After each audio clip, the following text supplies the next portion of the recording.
welcome to All Things Home Care. I'm Dana Arnone. I'm a registered nurse with a focus in home health care for more than 30 years. Each week we tackle topics and issues specific to seniors and the homebound. This week we're going to be discussing the staffing crisis regarding home health caregivers, as well as the current state of home care in New York and the U.S.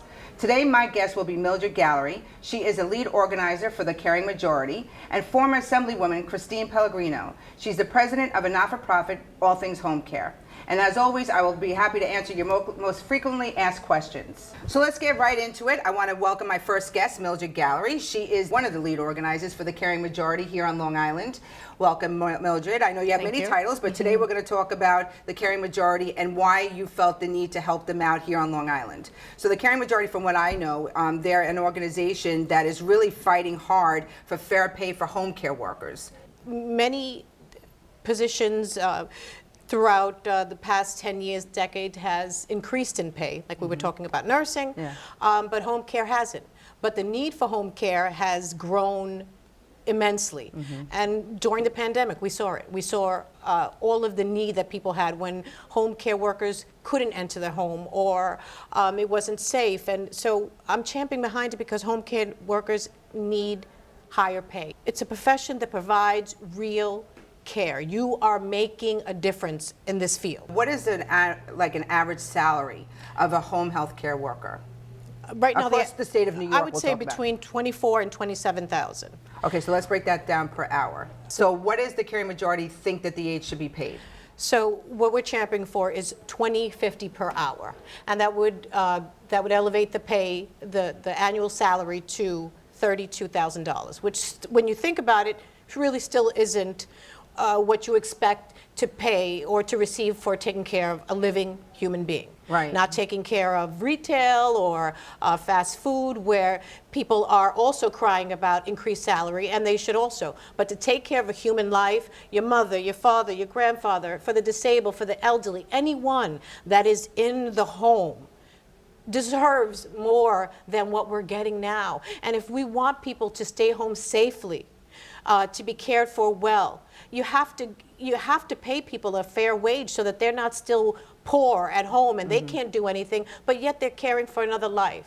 You have to put value in the life that's being cared for and the life that's doing the caring for. You know, it's funny because and it shouldn't even be a topic. Like the fact that we're having this conversation and that people are arguing about and it seems ridiculous. It seems like, don't you care enough for your own family to say that me coming into the home, taking care of your loved one is deserving of a fair wage? I think that people look at the job as a low-level job, that it's an entry-level job. Yes. And so they're basing the salary on that when they're not looking at the job in totality. True, and I'm glad that you said that because, you know, when you are providing care in the home, you are not just the caretaker, you become a therapist, you become their confidant, you have so many roles to play in this, and to be dismissive and say, well, they don't deserve, or, well, it's an entry level, even as an entry level,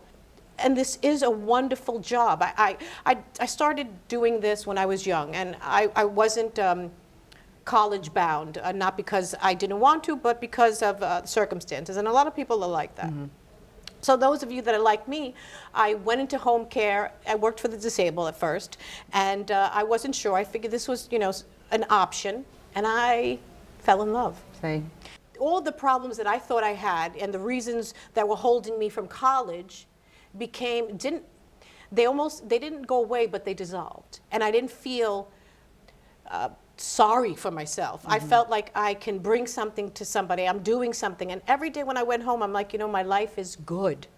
And I recognized that. And then I just realized the importance, and it changed who I was going to be. It really did change who maybe want to be better, maybe want to do better. We're the most important component, and I say this because the skilled services, as important as they are and as necessary as you are, they leave. We don't. we stay. When we talk about the career of home care, we talk about it as, it's funny, we call it we're in the human service I love that. industry, opposed to the food service industry. You're talking to a living, a living entity or a non-living. And let's put the care back into the living things. We know that people care about stuff that don't have a pulse. But we need to challenge people to say, okay, when you say I put family first, because I hear this so often, and I love to hear that, I put family first. Do you? If you put family first, the politicians, the people that are actually making this happen or making it not happen, I ask you, how much do you love your family? Are they first? And if they're first, fair pay shouldn't even be a conversation. It should just happen because you love your family enough for them to get the right care and the people that are caring for them to get a fair pay so they can get to the job. What can we do as a community to help people bring awareness to fair pay for home care? Everybody needs to know that right now they want to pass a bill that will provide increase in pay, $20.50 per hour to home care. It should be talked about. Everybody should know, and everybody should be championing together to call our legislators to say we want this to happen because we ultimately make it happen.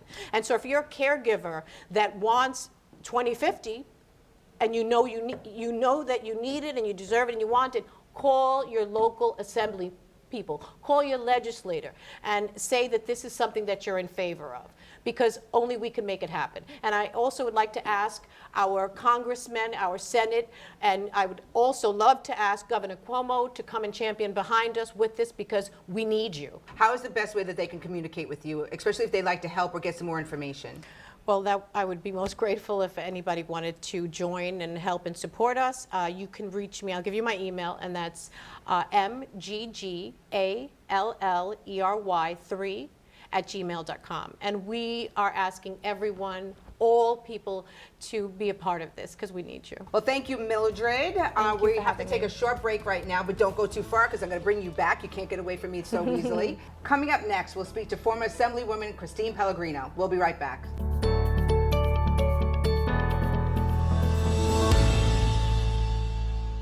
Hi, welcome back to All Things Home Care with Dana Arnone. We are discussing the staffing crisis regarding home health caregivers. Our next guest is former Assemblywoman Christine Pellegrino and current president of the not-for-profit All Things Home Care. Hi, Christine. How are you? Hi. So I'm so happy to be able to have this conversation with you because, it's my life's work about getting the message out there about home health care and the problems that we're facing right now. So now we're coming out of the pandemic, thank God. People are wanting to stay home for the reasons that we've learned through the pandemic, but there's no caregivers. There is nobody entering into the field of home health care. So I know that your not-for-profit All Things Home Care is really trying to shine a light on the issues that affects home caregivers. So why don't we start with All Things Home Care and what it is that you guys are doing, and as president, what is your role with All Things Home Care? We are facing not just a workforce shortage in this area, but an aging population. And those two things together are causing the crisis, in addition to the low rate of pay. Our disabled and our elderly folks, they want to stay home. It is the most economical for them, for their families. It is their right to stay at home, and somehow it feels like we're removing that right from them. Absolutely. So I'm sorry, Absolutely. I didn't mean to interrupt you, No, but that's really what it comes down to. Is like really is. you're removing my right to age in place, Right. and With why dignity. are you removing that? Why does it appear that way? Is because no one is supporting the workers that enter the home. Right. And this is a great time to be talking about it. It's a great time for us to be really amplifying these messages. In New York, we did do a lot of work around raising the volume and the awareness around this issue. So I know that you're talking about a certain bill that is up for voting right now. Making its way. And hopefully this would be, from what people say, a game changer for home care. So the care economy is part of the discussion around infrastructure. And infrastructure has evolved, and its definition has evolved over time. It really is, in its purest sense, any system that allows a person who works to be productive in their life. Now we're talking about broadband, things that are critical to making it making a person be able to work. So investments in community health care and making sure that our aging and disabled folks can remain at home, remain safe, remain where they want to be, because that is the most effective and efficient and an economical way. Home care is an incredibly, I think, smart investment for our society to make in building out that workforce and making it possible for folks to stay at home, to stay for as long as they possibly can. Most individuals do not carry health insurance that contain long-term care, and that's an unbelievable thing to have to think about. Right? We do very often a bad job of thinking about our own retirement, much less preparing for the care of our elders. So how would this bill change the face of home care? It is in development. It has been proposed by the Biden administration that there be $400 billion invested specifically into home care. I think that's it's certainly not adequate, right? We would love to see more, but we should not accept or settle for less than that. It is being crafted in the House right now, and we need to be vocal to our individual representatives, our federal representatives. That means Congress.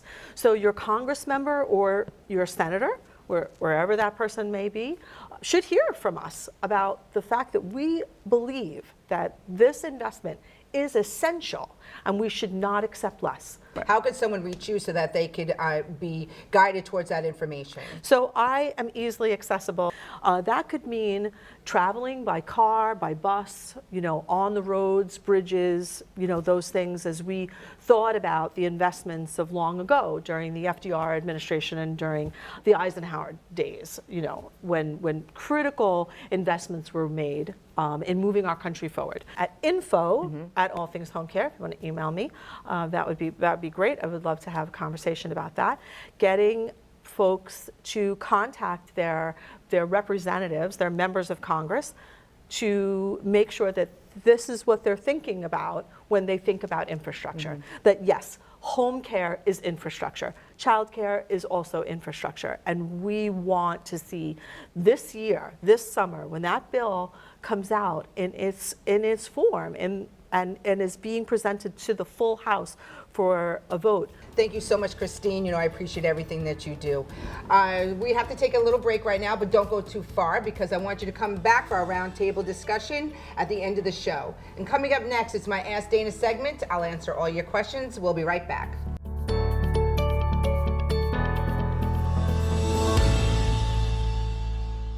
Welcome back to All Things Home Care with Dana Arnone. It's time for Ask Dana. We've gotten lots of questions this week, so let's get right down to it. The first question we got from the community is, how do families find out what type of care they're entitled to?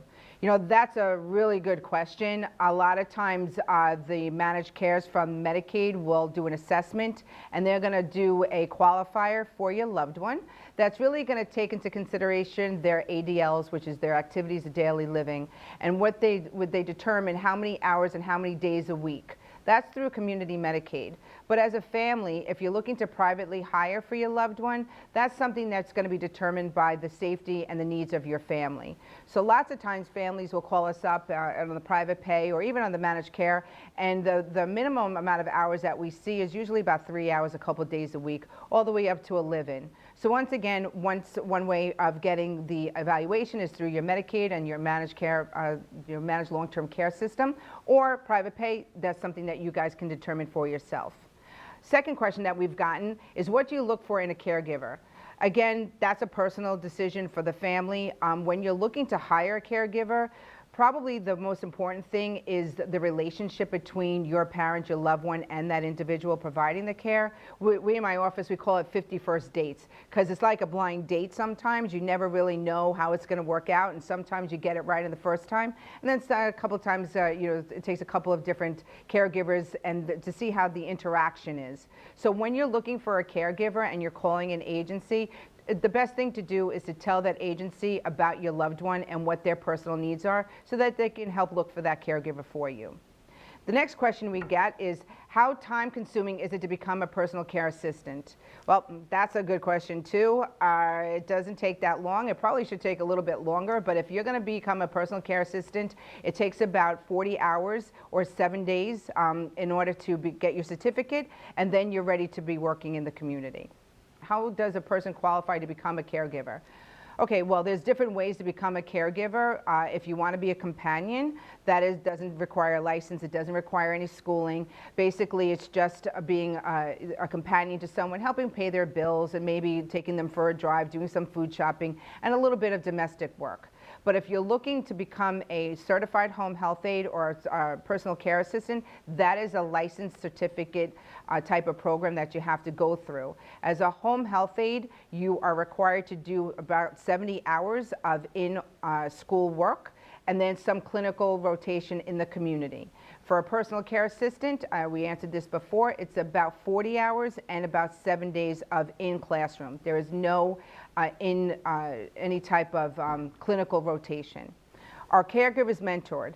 Well, they're something that I work on every single day. In my office at Reliance, anybody who is a new caregiver that has just graduated from a home health aide school or a personal care attendant school, they are mentored by somebody in my office. We have a person that is with them one-on-one to help teach them how to really, even knocking at the patient's door sometimes is a little overwhelming for somebody. If they've never taken care of a person before, they don't really know what to expect. Sometimes if they're going to be entering into an individual's home for the first time, they really don't know what to expect on the other side of that door. So having a mentor, I think, should be a mandatory state thing. That's my personal opinion. But here at Reliance, we do mentor all new graduates. And that's for the safety of the caretaker as well as the safety of the patient. Our mentor, her name is Emmanuel, and she has been a godsend to all of our new aides and for our families and our patients. Next question we have is, what type of benefits is a caregiver entitled to through the union? That is a great question and one of the selling points, I think, of Reliance, because we are an 1199 union agency. But just keep in mind, most agencies are not union. So if you're looking for union agency or union benefits, what you should expect, especially through 1199, is you will get full health care benefits. You will get PTO, which is paid time off, depending upon if you're on Long Island or in the boroughs. Your PTO varies sometimes. You're going to get time and a half or double time on the holiday, again, depending upon where you're working. You can be entitled to tuition reimbursement, which I think is a great thing, so that if you're entering into the field of home health care and you're looking to promote yourself or maybe go on to become an LPN, a CNA, maybe a registered nurse, joining a union agency will have that benefit for you so that you can move on in your career. So one of the things you should do if you're calling looking for a job and the union is important to you, make that phone call when you're talking to recruiters and ask if that agency is a union agency. So those are all the questions we have for today. Please send me any questions that you may have to info@allthingshomecare.org.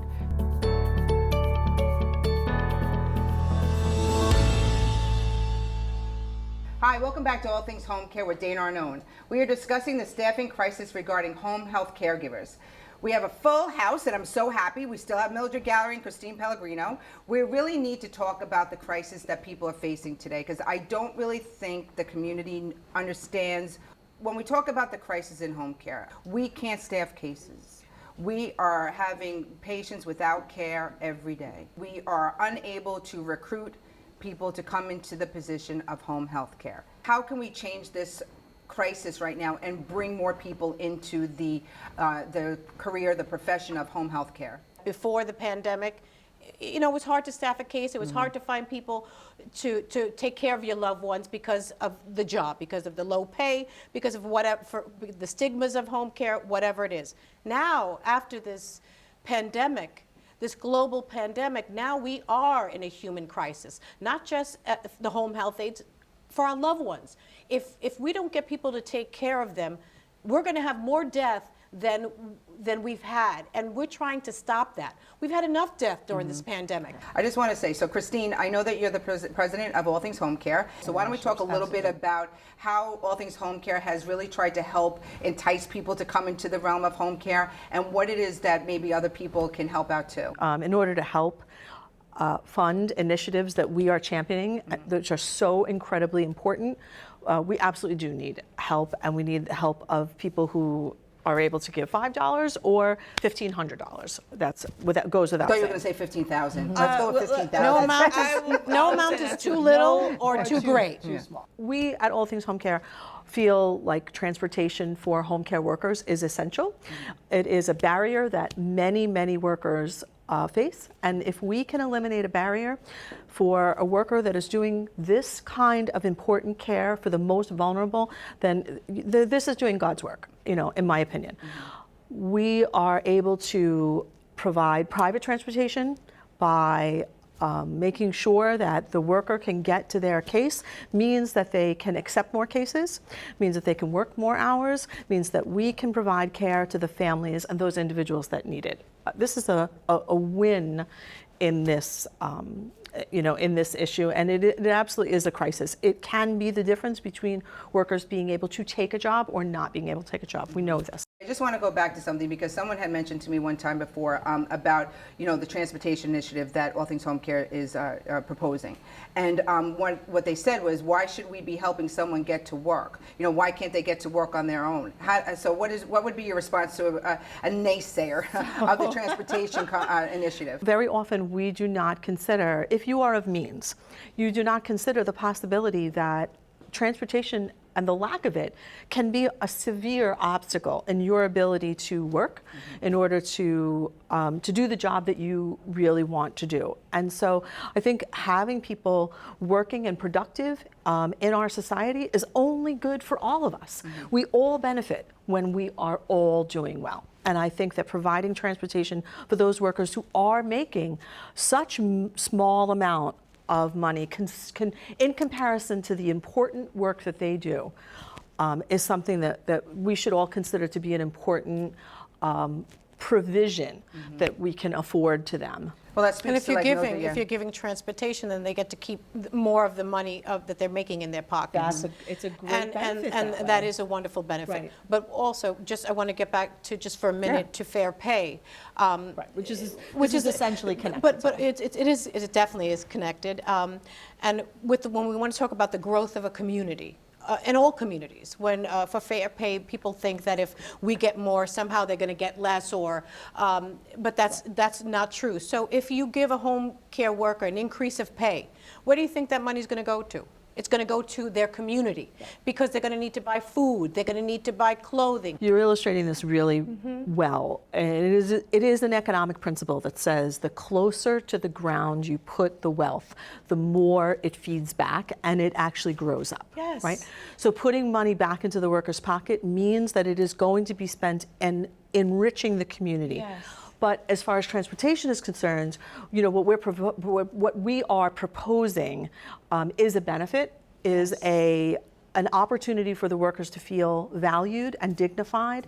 I think the families feel like somebody being able to get to work means that that's one less thing that they have to worry about in terms of cost of caregiving, and that the worker is arriving safely. I mean, during the pandemic, the safety of the worker is a tremendous concern in our families. Huge. And it's still a concern, to be honest with you. People still are, the main question that they're saying is, well, how many buses do they take, and how are they getting to my mother's house? Before we wrap this up, what is something that the people in the community separately can do, or how can we have them access you, Christine, or you, Mildred? Reaching us is very easy. We're on social media. We're on the internet. You can find our website at allthingshomecare.org. You can email us directly at info@allthingshomecare.org. Good. And Mildred? You can email me if you like at mggalery3@gmail.com, and I would be very happy for any input and support that anybody can give to us. Well, thank you both for coming. You know how I feel about this issue. So to learn more about how we're helping to improve the home care industry, or to see any of our previous shows, please visit us at allthingshomecare.org. Also, please follow us on Facebook and Instagram. We'll see you next time. All Things Home Care elevates and supports home health caregivers by providing transportation and promoting education to better care for homebound seniors and the disabled. To find out more or to make a donation, visit us at allthingshomecare.org.